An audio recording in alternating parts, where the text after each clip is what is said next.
할렐루야. 하나님께서 여러분의 삶에 놀라운 은혜를 함께 하시기를 축복합니다. 자, 우리 성경 중에서 사복음서라고 하죠. 마태, 마가, 누가, 요한복음서.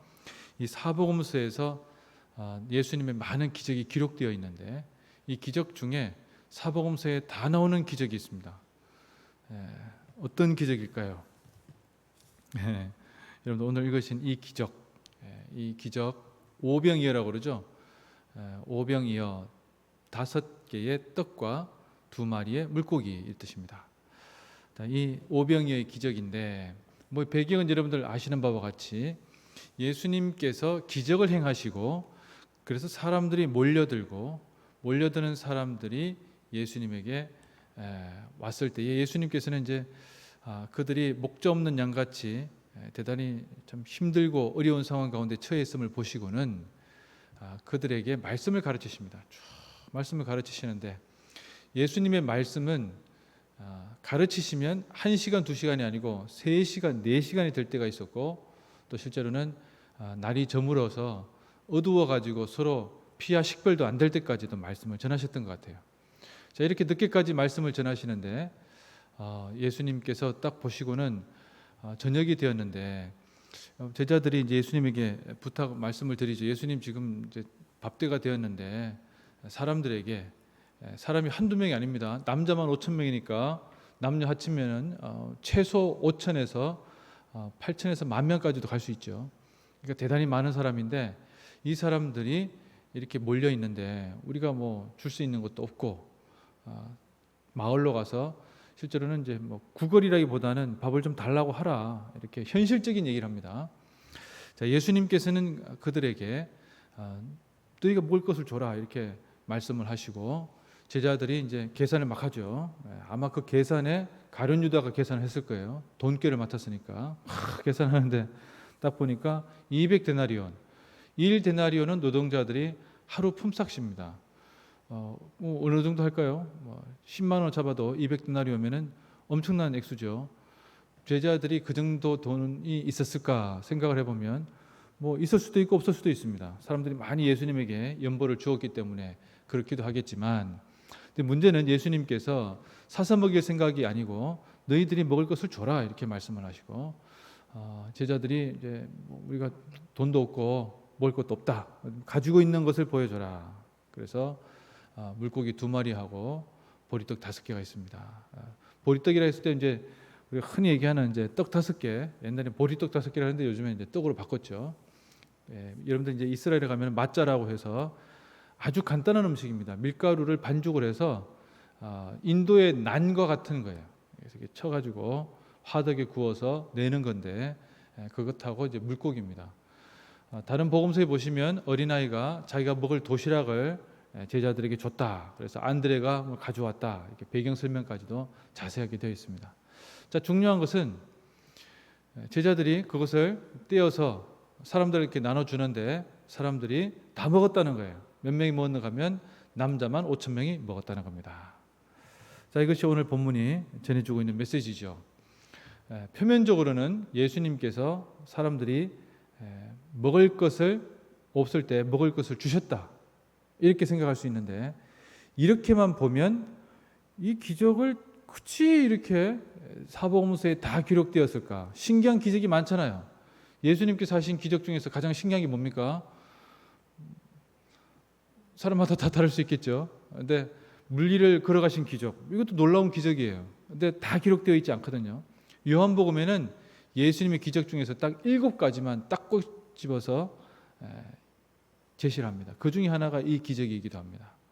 자, 이 기적은 유심하게 들여다보시면 좀 이상한 면이 있어요.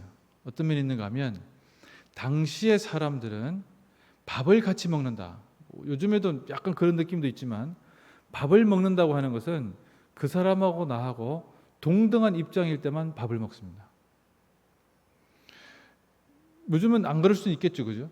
그런데 통상은 누가 식사에 초청을 하거나 식사에 초대를 받아서 가면 그 사람하고 나하고 격이 맞은 사람하고 밥을 먹게 돼요. 그렇지 않고 어떤 예를 들어서 대통령께서 초청해서 먹는다. 이런 건 이벤트죠. 평상시에 그렇게 먹진 않아요. 대통령이 독대를 하신다. 그러면은 그 사람하고 격이 맞는 사람일 경우에 독대를 하게 됩니다. 그래서 그렇게 독대를 좋아하는 거예요. 자, 그런데 예수님 당시에 바리새인이나 서기관들이나 다른 사람들은 밥을 먹을 때가 되면 자기하고 격이 맞는 사람만 불러서 식사를 했습니다. 그리고 또 하나는 식사를 할 때 격이 맞는 사람하고 식사를 하는 것을 넘어서서 그 사람하고 같이 한 상에서 먹는다고 하는 것은 당신은 나의 가족과 같습니다라는 뜻입니다.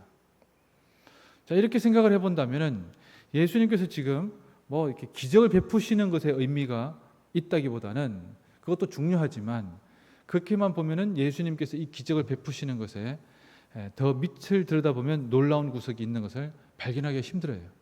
그런데 잘 보시면 오늘 본문의 40절에 39절 40절에 이렇게 말씀을 합니다. 제자들에게 이제 얘기를 하시죠. 자, 사람들한테 때를 지어서 푸른 잔디 위에 앉게 합니다. 그리고 100명씩 또는 50명씩 앉게 합니다. 자, 우리가 여기에 우리나라에서는 이제 앉았다고 되어 있지만 이스라엘 사람들은 식사를 할 때 우리처럼 앉아서 식사를 하지 않고요. 한쪽 면이 예를 들어서 이제 왼손 오른손잡이다 그러면은 기대서 눕습니다.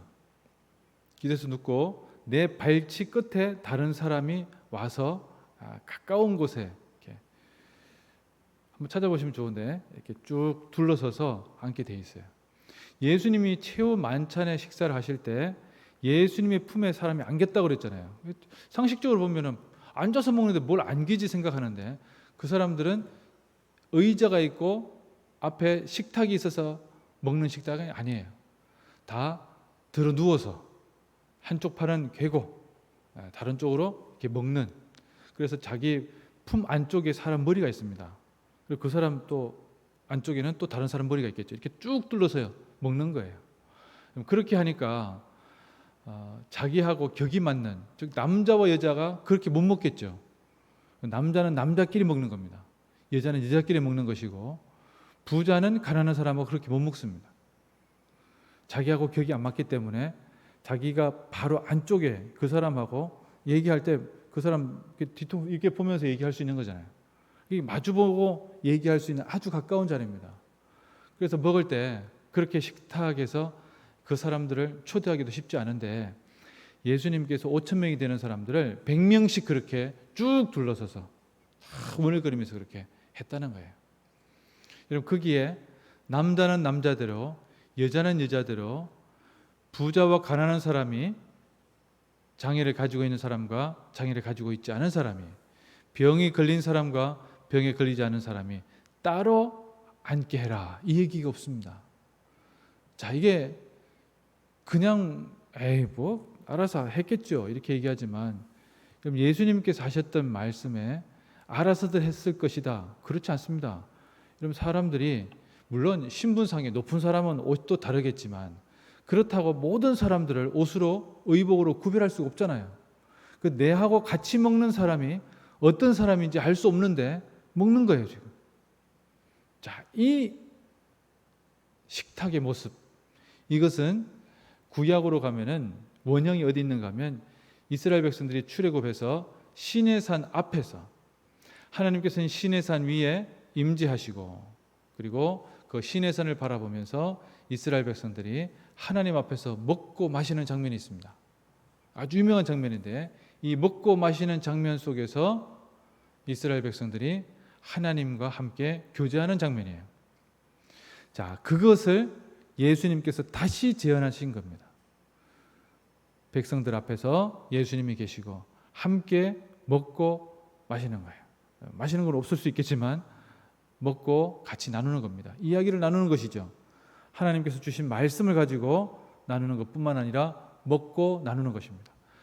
그리고 이것은 나중에 언제 최종 완성이 되는가 하면 주님께서 오실 때에 구름 위에 부름 받아서 올라가면 바로 그곳에서 최후 만찬의 최후 심판의 자리에 모든 주의 택한 백성들이 모여서 있는 천국 잔치의 최종 마무리가 되는 겁니다.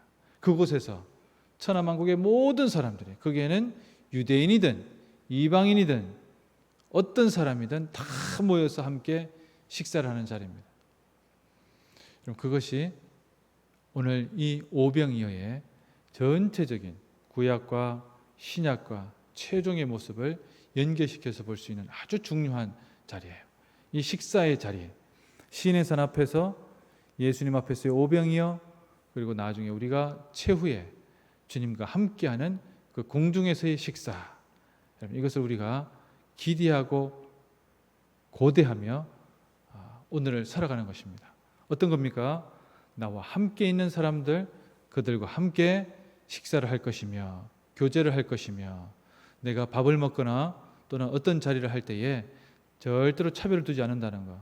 교회에서도 우리 교회 카페에 무슨 A 테이블, B 테이블 이런 거 없죠.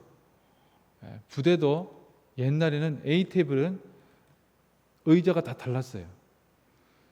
제가 육군본부 담임 목사로 가니까 본부교회가 새로 리모델링을 해서 그게 사라졌더라고요. 옛날에 이 리모델링을 하기 전에 교회 식당이 그 본당 지하에 있었는데, 가봐서 제가 좀 놀랐던 게 소위 말해서 장군들이 먹는 식당의 의자가 달랐어요. 이게 뒤에 뭔가 이렇게 좀 새겨가지고, 그래서 야, 내가 나중에 혹시 올 일이 있으면 저거 없애버려야 되겠다 생각을 했었는데 벌써 누가 없앴더라고요.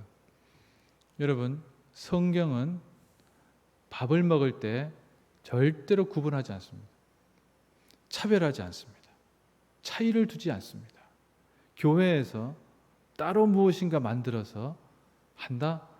절대로 해서는 안 되는 일들 중에 하나입니다. 누구나 먹는 것에, 먹는 것 가지고 왜 차별합니까? 되게 중요한 겁니다. 근데 이거 어디서 나온 겁니까? 성경에서 나온 겁니다.